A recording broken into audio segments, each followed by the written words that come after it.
She said it like she was reading a grocery list. 7 in the morning. Our kitchen in Greensboro, North Carolina. I was still holding my coffee, still half awake, still wearing the same work shirt I'd had on since Tuesday because my truck had broken down on I-40 during a mulching job in Burlington and I hadn't slept more than 5 hours in 3 days. Melanie was standing across the counter in her silk robe, arms crossed, looking at me with the particular expression she wore when she'd already decided how a conversation was going to end. My ex is coming to my birthday party on Saturday. Be cool about it or we're done. I set down my mug. I looked at her. I said, I'll be very cool. She smiled.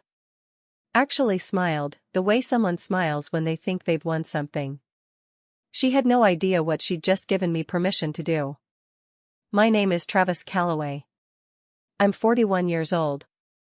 I run a landscaping company called Calloway Green out of Greensboro, built from nothing over 11 years. Before that I was a groundskeeper at a golf course in High Point. Before that I was a kid from Burlington who figured out early that dirt and sweat were the only things standing between him and the life he wanted. I am not a dramatic man. I don't enjoy confrontation. My employees will tell you I'm fair. My clients will tell you I'm reliable. My neighbors will tell you I wave when I drive by. But what happened at Melanie's birthday party on that Saturday, in front of her friends, her sister, her coworkers, and the man she had the nerve to invite, was the most deliberate, quietly devastating thing I have ever done in my life. And to understand it, you have to go back to the beginning. Not the dramatic beginning. The quiet one. Because that's always where it actually starts. I met Melanie Donahue 8 years ago at a fundraiser for Guilford County Schools. She was a marketing coordinator for a healthcare company downtown. Pretty, sharp, the kind of woman who could walk into a room and make people feel like they'd been waiting for her without knowing it. I was there because a commercial client had invited me along, and I spent most of the night standing near the bar feeling underdressed. She came over and asked if I was having a terrible time. I told her only a moderate amount of a terrible time. She laughed. That was it. 2 years of dating. A wedding at a venue out on Lake McIntosh in late October, when the maples were turning. Her father walked her down the aisle and shook my hand afterward and said, "You take care of her." Not a question. I said yes sir and I meant it. The first 4 years were good. Real friction, real life. She wanted to move to a bigger house. I thought we should wait. She thought I worked too much. I thought she spent too freely. Nothing catastrophic. Just 2 lives running alongside each other the way lives do. Then Melanie was promoted to director of marketing. New title, new salary, new confidence. And with that new confidence came something else, a quiet reconnection with the part of her life that existed before me. The ex's name is Donovan Marsh. 44 years old, Charlotte native, commercial real estate. Black Range Rover. Expensive cologne. The kind of jawline and smile that makes women call him charming and men call him full of himself. Both groups are probably right. He and Melanie had dated 3 years before she met me. She'd told me early on that it ended because he wasn't ready to settle down. She described it as over and done. For 4 years I had no reason to think about Donovan Marsh at all. Then Melanie's company held a conference in Charlotte. She came home 2 days later different. Lighter somehow. Talking faster. Mentioning a dinner with colleagues where she'd run into some old friends. She didn't say his name. She didn't have to. I wasn't suspicious exactly. I was just paying attention. And when you pay attention, you start noticing things. Her phone screen suddenly always face down. Stepping outside for certain calls.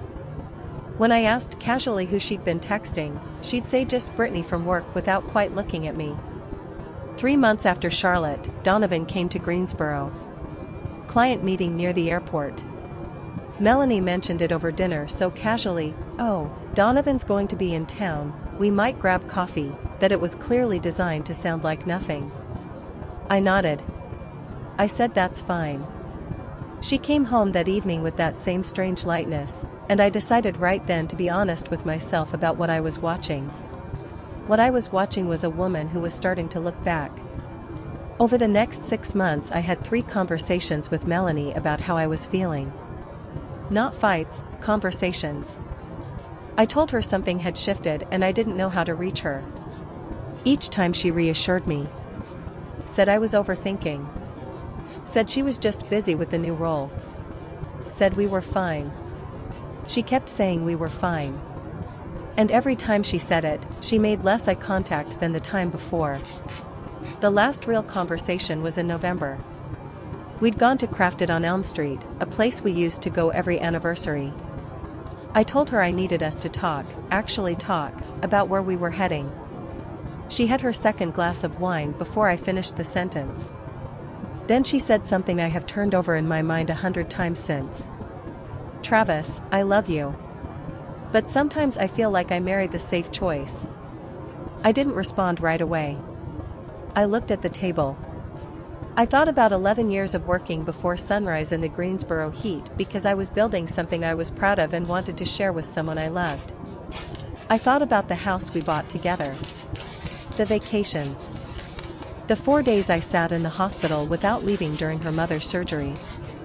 I thought about what it means to be someone's safe choice. Then I said, "That's good information." I signaled the waiter for the check. She tried to walk it back. Said she didn't mean it like that. But we both knew she did. I want to tell you why I did it the way I did. Because I had 300 different ways to end that marriage. I could have made a scene. I could have confronted Donovan. I could have handed Melanie divorce papers at the party like some kind of dramatic gesture. I could have done a dozen things that were louder and messier and would have given people something to witness. But what I understand about dignity is this: it doesn't announce itself. It doesn't need an audience. It doesn't require the other person to crumble in front of everyone for you to feel like you came out whole. Real dignity is the quiet decision to stop participating in something that's beneath you. Melanie had handed me an ultimatum because she wanted me present, compliant, and small at a party designed around someone else. I had shown up. Done everything right. And then walked out on my own terms, calmly, graciously, in a way that left her with absolutely nothing to argue against. She couldn't call me a scene maker. She couldn't call me irrational. All she could say was that I left. And the only thing that explained why I left was the situation she had created. I was home by 5:30. I poured a bourbon. I sat in the backyard and looked at the garden I'd put in last fall, ornamental grasses along the fence line, black-eyed Susans in the back corner, a Japanese maple I'd pruned myself that was just starting to show new growth. I thought about the fact that I had planted all of it knowing I might not be the one who stayed to watch it grow. That thought hurt. I won't pretend it didn't. But there's a difference between something hurting and something being wrong. Melanie came home at 8:30. She found me at the kitchen table with a glass of water. She looked like she'd been crying in the car. She said, "Why did you leave?" I said, "I told you I'd be cool." I was very cool. What followed was a 2-hour conversation I won't reproduce in full. She cried. She said she hadn't done anything wrong. I said I agreed, there was nothing I could point to and label wrong. What I could point to was a marriage that had been declining for 18 months while I tried to address it, and she told me I was imagining things. A birthday party where she invited her ex and told me to behave myself. And the November dinner where she told me I was the safe choice and didn't take it back when she had the chance. She asked if I was ending the marriage over a birthday party. I said, "No. I'm ending it over November. Over 3 conversations where I told you I was losing you and you told me I was imagining things. I'm ending it because you said I was the safe choice and didn't take it back. I'm ending it because we both already know where this is going, and I'd rather leave with my self-respect than stay until you make it official." She said she didn't want a divorce. I looked at her for a long moment. "I know you don't," I said. "But I do." I moved out 3 weeks later.